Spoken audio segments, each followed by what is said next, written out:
Spelling is one of the fundamental elements of the writing system. It is a written linguistic code that uses letter sequences to represent specific words. A large body of research provides unequivocal evidence that learning to spell supports many literacy skills. For example, spelling is known to positively influence writing competence, vocabulary and speech development, as well as general enjoyment, fluency and comprehension in reading.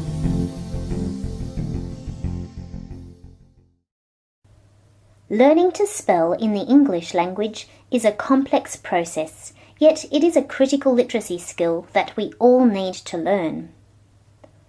Poor spellers often find that writing is a stressful task, while proficient spellers often take their skill for granted. Students who experience difficulty with spelling are often disadvantaged. They are less likely to use writing to support and extend their learning across other disciplines. Research suggests that spelling is a significant, influential factor in written composition. When students have inadequate spelling skills, they consciously devote attention to the task of spelling individual words, rather than on other important cognitive resources required for composing quality texts. Electronic text messaging practices have generated an additional, alternate language, commonly known in the 21st century as texting. Although spelling conventions are evolving, and technologies are increasingly being used in an attempt to assist with the spelling process, children still need to be taught how to apply their knowledge of the spelling system appropriately within particular social and cultural contexts. In the US, the National Commission on Writing indicated that poorly written job application materials, including those with spelling errors, are often not considered at all. If individuals are expected to appropriately apply, adapt, and manipulate different spelling conventions to different contexts, they need to achieve a certain degree of autonomy and critical thinking in their spelling practice. Understanding the nature of spelling development is critical for teachers. There are two very different schools of thought regarding the development of spelling skills. At one end, there are stage theories, while at the other end, there are several non-linear models. Stage theories stem from research conducted in the 1970s and 80s, predominantly in the US and the UK. By analysing student spelling errors, stage theorists developed a metalinguistic index that led to the categorisation of spelling development into distinct sequential stages. For many years, stage theories have provided useful frameworks to literacy teachers and researchers, both in Australia and in other English-speaking countries. These are two examples of stage theory. Both suggest that there are 5 sequential stages of spelling development. As you can see, these stages are identified with different terms. However, they are essentially characterised by similar, qualitatively descriptive categories. Alternatively, it has been argued that spelling may not develop in distinct stages, and that stage theory provides an overly simplistic view, as it cannot capture the range of difficulties students encounter throughout their spelling journey. Consequently, these alternative models have been proposed, collectively suggesting that spelling development does not necessarily follow a linear path. For example, according to triple word form theory, learning to spell involves storing and analysing in working memory 3 interrelated linguistic word forms: the phonological word form, the orthographic word form, and the morphological word form. We now know that students are able to develop morphological awareness quite early in schooling, and that its overall development has a much longer span than other kinds of linguistic awareness, such as phonological awareness and orthographic awareness. Triple word form theory assumes that proficiency in spelling involves learning to coordinate and cross-map the 3 word forms with increasing efficiency and autonomy.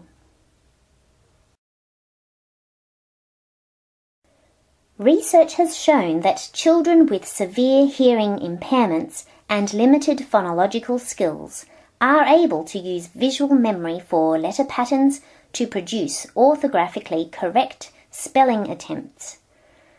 This suggests that orthographic awareness may not be dependent on first establishing competent phonological skills.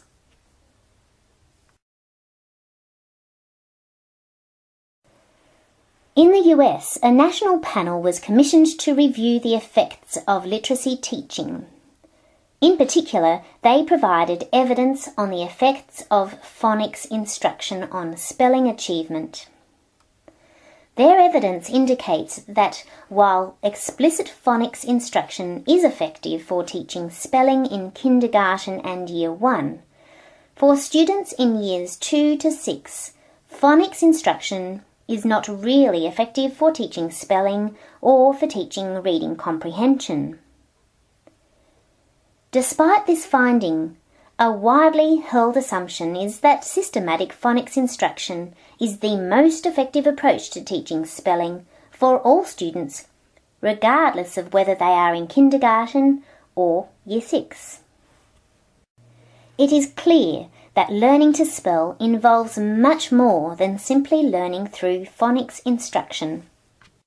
Indeed, explicit instruction in morphological knowledge significantly improves the spelling ability of adolescents identified with dyslexia and benefits English language learners. Teaching spelling begins with assessment, but assessment also needs to be ongoing and embedded in everyday teaching and learning.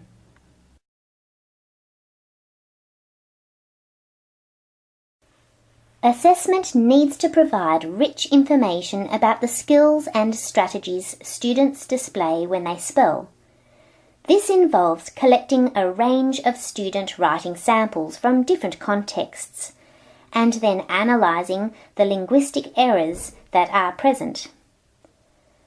Assessment should also include student self-reports and reflections that elicit the strategies students rely on when they spell.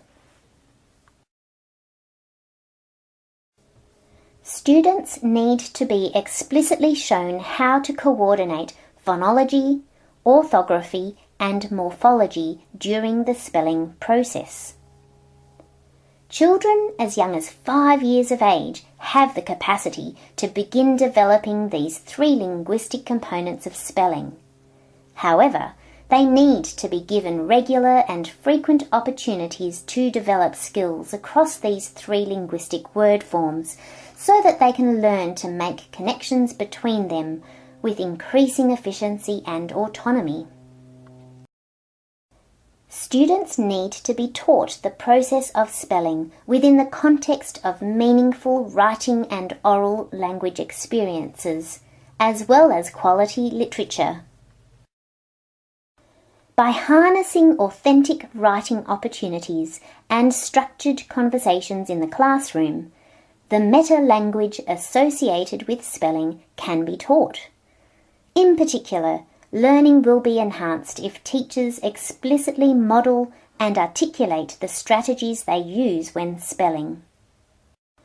By harnessing authentic writing opportunities and structured conversations in the classroom, the meta-language associated with spelling can be taught. In particular, learning will be enhanced if teachers explicitly model and articulate the strategies they use when spelling. If students can learn to explicitly articulate the cognitive processes and the linguistic skills involved during spelling-related tasks, they are likely to pursue a journey that fosters proficiency in spelling. Spelling is a process and a product that children are capable of mastering. However, it is critical that there is consensus and consistency regarding the teaching and learning of spelling among educators and parents within a given school community. School teachers and parents should work in partnership to develop a child's capacity to become a linguistic inquirer. Memorizing weekly lists of spelling words and preparing children for a spelling test at the end of each week will not nurture an inquiring mind, and ultimately does not effectively enhance a child's spelling in the long term. Nurturing this complex yet critical literacy process and product requires explicit teaching of the linguistic components associated with spelling, and a willingness to engage a child in rich conversations about the strategies involved in spelling, both at home and at school.